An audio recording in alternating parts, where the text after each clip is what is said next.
کتنے جوان اسی امید میں چلے گئے، کتنے بوڑھے اسی امید میں چلے گئے، کتنی عورتیں اسی امید میں چلی گئی، اور کتنے بچے اسی امید میں چلے گئے کہ ابھی تو ہم دنیا میں آئے ہیں، لیکن کب تک دنیا میں رہنا ہے یہ کسی کو نہیں معلوم۔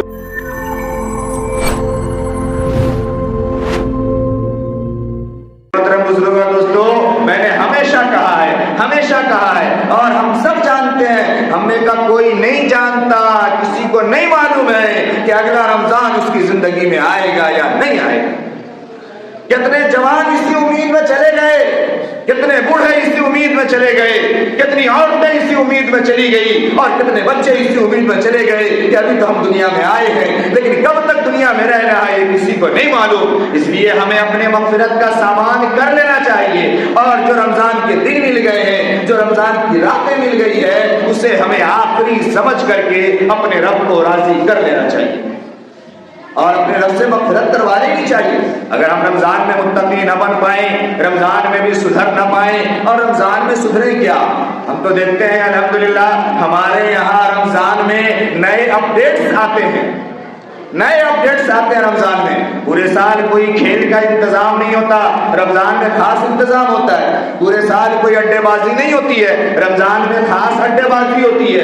ہمارے یہاں انتظام ہوتا ہے، پورے سال کچھ لوگ جاگنے والے ہوتے ہیں کھیتوں میں، چوراہوں پر، سڑکوں پر، نکڑ پر، لیکن رمضان میں الحمدللہ 1/3 جاگنے والے ہو جاتے ہیں۔ اور حال یہ ہے کہ مسجدیں خالی ہیں، حال یہ ہے کہ تراویح میں صفیں خالی ہے، حال یہ ہے کہ روزے کی حالت میں ہے، لیکن گناہوں کے کوئی کام ہمارے معاشرے سے رک نہیں پا رہے۔ یہ زندگی ہماری، میں عرض کروں ابھی رحمت والے عشرے میں، رحمت والی شب میں اور رحمت والے دن میں اللہ کی رحمتیں برسی، بارش ہوئی، اس بارش میں مسجدیں خالی ہو گئی، نمازی غائب ہو گئے۔ دل پہ ہاتھ رکھ کے جواب دے روزے داروں اور تراویح کے اہتمام کرنے والوں، کیا اس دن آپ نے ڈیوٹی نہیں کیا ہے؟ کیا اس دن آپ نے افطار کے سامان نہیں لائے ہیں؟ کیا آپ نے اس دن سحری کے سامان نہیں لائے ہیں؟ کیا اس دن آپ نے گھروں کی سبزیاں نہیں لائی ہے؟ کیا اس دن آپ نے گھروں کے دوسرے کام نہیں کیے؟ سب کام ہو سکتے تھے، صرف اللہ کے دربار میں ہم نہیں آ سکتے۔